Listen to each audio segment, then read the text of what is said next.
او ډیر شارټ نوټس باندې ډیر زیات تعداد چرجم اسلو خدای مو خوشاله ساتي.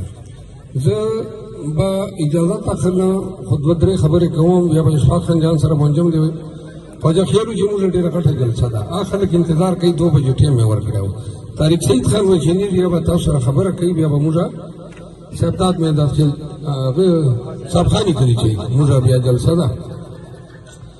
ځانو مختصر 2 منټه مجلس ده دا چې دا عمر ډېر شارټ ده مختصر ده چې دا چوک په 40 ورواړېږي که نه بیا جواني تیره یا په تېرېدایي او هغې نه بعده بیا زوال شروع ده دغسې به بیمارېږي بوډا کېږي به چې کله شپېتو ته رسې که نه موږ پښتو وطن چې بیا دایي چې د ګټې وټې نه ووځې بیا د کور چې اهمیت ختم شي او مطلب دا ده چې انګریز وخت چې متل نه ووایي چې شپېتو سي بیا ویستو سي نو موږ الریډي مطلب 50 کراس کړې ده او دا ژوند چا کم ښه ټیم وا مو تېر ده راتلونکی ټیم د بیماریو ټیم ده بوډاتوب ده اوس په دغه عمر دا مختصر عمر دی که ښه تېر کړو که په عزت دې تېر کړو که په درنښت دې تېر کړو خو دا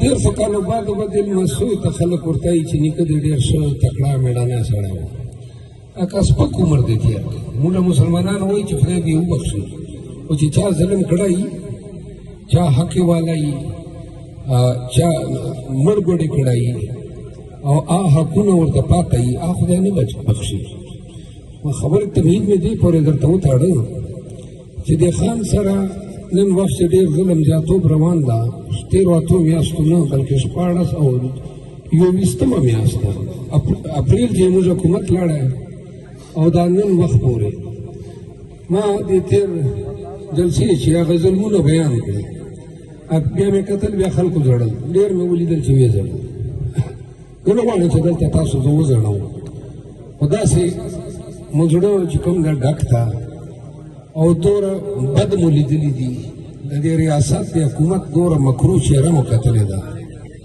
موږ ته دا پته نه وه زه خو جج پاته وم وکیل پاته وم ما خو د قانون د حکمرانۍ سبق زده وغواړو ما خو دا خیال و چې انصاف ته عدالتونه دي او طاقت عدالتو سره ده او قانون سره ده زه خو دې نه نه خبر چې نه عدالت سته نه قانون سته نه انصاف سته چې کوم ناروا رویه وسوه خان سره خان ملګرو سره خان ډلې سره خان پارټۍ سره هغه ځان د پاکستان یو تور ترین تاریخ یې جوړ ده نن د خان ملګري یو موږ د خان نمایندګان یو که زه یې که طارق سید خان ده که جوهر خان ده او که ملک نور سلیم خان ده او موږ دا کمپین چې هر ځای د خان مجلس کړی ده چې دا خان سره درېدا نن وخت چې ولې د هر غیرتي د هر مسلمان د هر پښتانه بالخصوص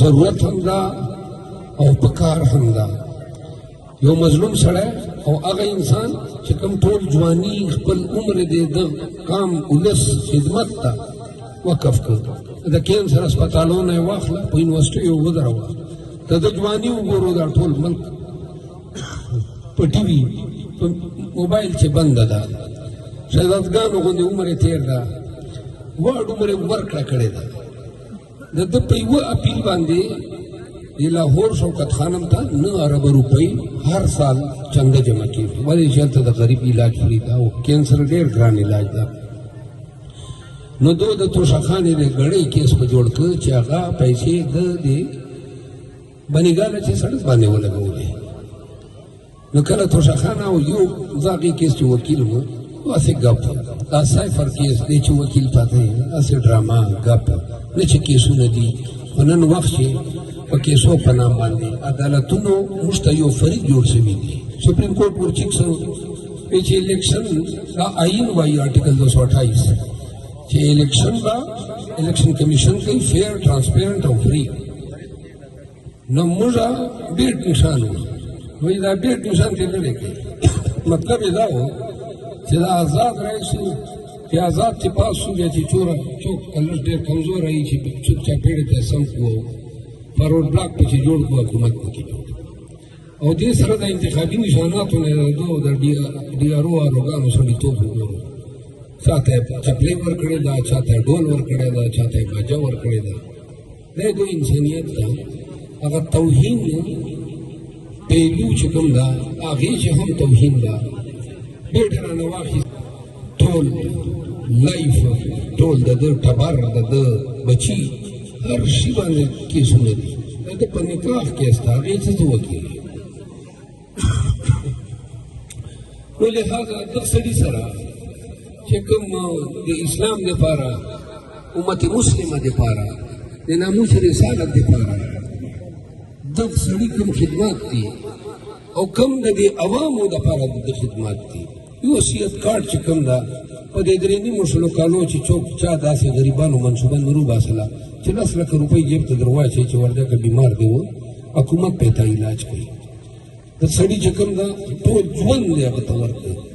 بیا دې نه بعد کوم عمل ورسره وسو د ده پارټۍ سره کوم ظلم، دا ظلم لګیا ده. او دا ظلم موږ پښتنو لږ ډېر لیدلی ده.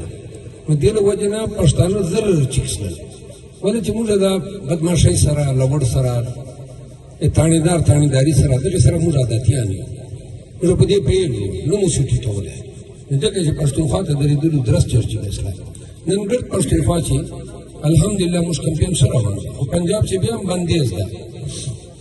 خو دا بندیز دوی کولی شي، خو دا 8 فروری ته د دې 14 کروړو خلکو دا مړوند ته لاس نشي اچولی. دغه سره دا وسایل نشته. دومه او اخرنۍ خبره دا کومه، یو مولوي صاحب د زوی را لړلی ده او بل د کوړي صاحب را لړلی ده. دواړه چې درته ولاړ یو دا دغې خاورې د دغه وطن یو او روایتي سیاستدانان هم نه یو. په عمر الیکشن ته نه یې درېدلی. خان حکم و چې لکۍ نه به درېږي، کنی ما د لکۍ چې دا پیسو زور ورته معلوم ده. دا خلک چې دا ضمیر فروشي شروع کړي واړ عمر دا ضمیر فروشي په دغې خاورې وسوه. ما 15 کاله کېږي چې نوکرۍ نه مې استعفا ورکړه، په دغې لګیا یم. خدای ته وګورو چا نه کالي مه وباسو، 15-16 ورځې به په تېرې کړو. دا نن بیا چې کوم ده مولوي صاحب راغلی ده، وایي موږ د انبیاو ورثه یو. نو انبیاو ورثه چې کوم ده لګیا ده دا وارثه ټرانسفارمر یې مټې ورئ خلکو ته چې به یې دا په موټو په ټرانسفر. دغه د علماو کرداري، دا د علماو کرداري ور د 75 کروڑ روپۍ باندې کرپشن وکړ پلار دی. او هلته بنګله واخیسته و 3-4 میاشتې مخکې په اسلام آباد کې. دا بل ورور چې کوم د دې ګډ پاکستان کې پوسټ نوکرۍ خرچې کړې، پیسې جمع کړې، ورسره یې 2 کناله بل کور واخیسته. 10 کروڑو ګاډي چې شروع نو دومره غټ یو چې څومره غوړ خوراک وینو تاسو یې په ګېډې منډو.